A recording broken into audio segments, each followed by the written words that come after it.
Salam damai sejahtera bagi kita semua. Kali ini lintas batas dimensi kembali ke Indonesia lagi setelah beberapa waktu lalu ikut lelangan besi tua di Ukraina dan di Rusia, yang mana harusnya kita mau membeli barang-barang rongsokan tank dan alat-alat perang di sana, namun karena kalah tender sehingga terpaksa harus kembali ke Indonesia lagi dan bikin video lagi.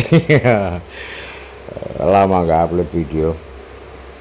Kali ini lintas batas dimensi ingin mengunjungi sebuah petilasan atau makam di pesisir laut selatan, tepatnya di seputaran Parangtritis, dan di sana konon bersemayam seorang tokoh yang muasalnya sebenarnya dari kerajaan Majapahit, dan beliau mengembara menyusuri pantai selatan sehingga pada suatu tempat beliau berhenti di seputaran Parangtritis, Yogyakarta, dan beliau mendirikan padepokan di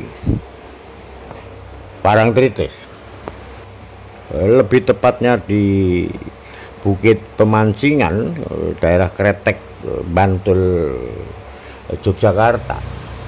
Konon beliau ini masih terah dari Brawijaya yang kelima, yang bernama kecil Raden Djoko Bandem, yang kemudian hari berganti nama menjadi Syekh Belabelu.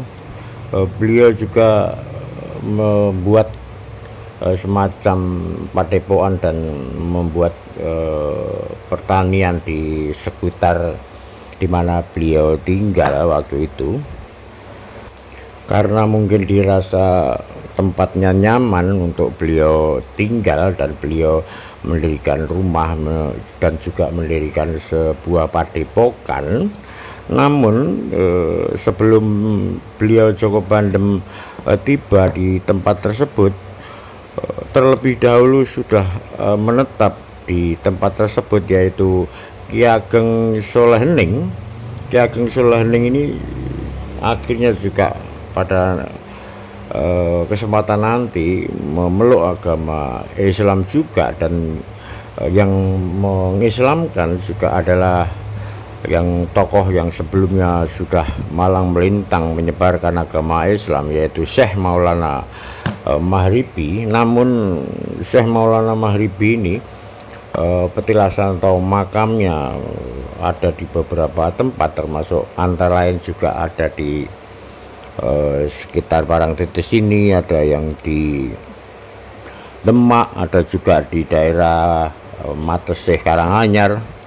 Walau alam yang mana yang asli, namun kita tidak mengurangi kekusukan untuk mendoakan beliau-beliau agar supaya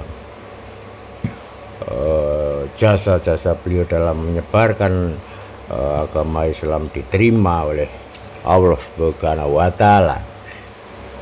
Selain Syekh Belabelu, ada juga makam dari Syekh Damyaking, yang sebagian masyarakat juga menganggap Syekh Damyaking adalah kakak dari Syekh Belabelu, mungkin dikarenakan menurut buku sejarah legenda Desa Temanggung, umur atau usia Syekh Damyaking lebih tua dari Syekh Belabelu atau Djoko Bandem.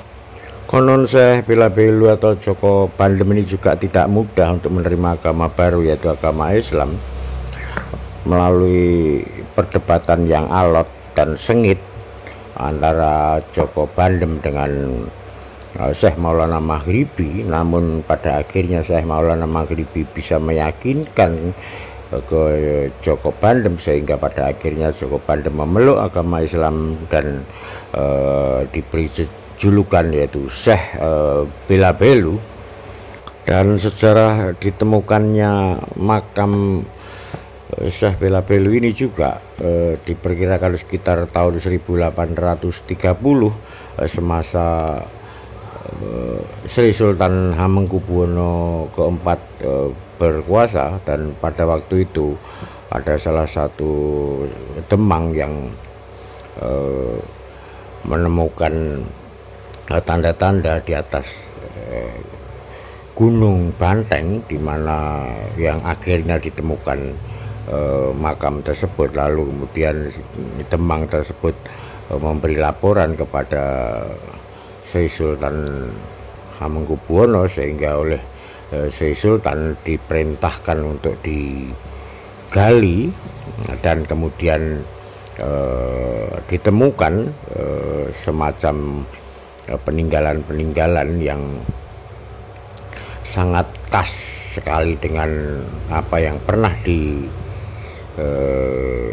dilakukan semasa hidup dari cerita dari Syekh Bela Belu, yaitu ditemukan sebuah lempengan batu hitam bergambar ilir atau semacam kipas dari anyaman bambu dan iyan. Iyan ini kalau bahasa Jawanya tampah buat nginteri beras itu.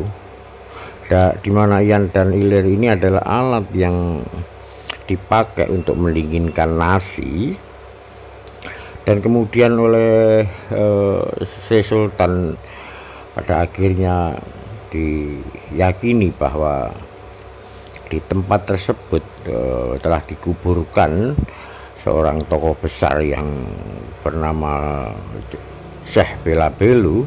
Oleh karena itu diperintahkan pula oleh Sri Sultan Hamengkubuwono IV untuk diberi cungkup atau diberi bangunan ada kayu untuk menaungi atau menutupi makam tersebut.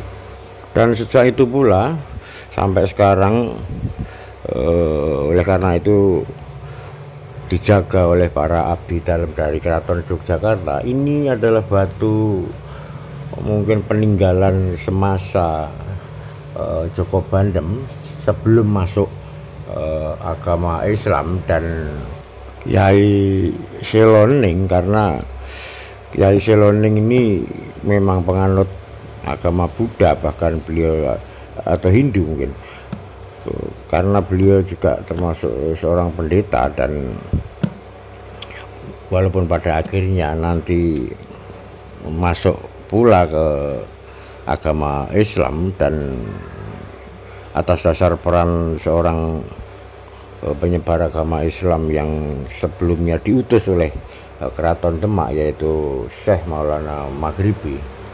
Mungkin tidak bisa terlalu detail saya mengulasnya, namun sebatas apa yang saya tahu. Demikian dulu lintas batas dimensi. Monggo yang suka like, share, komen. Terima kasih.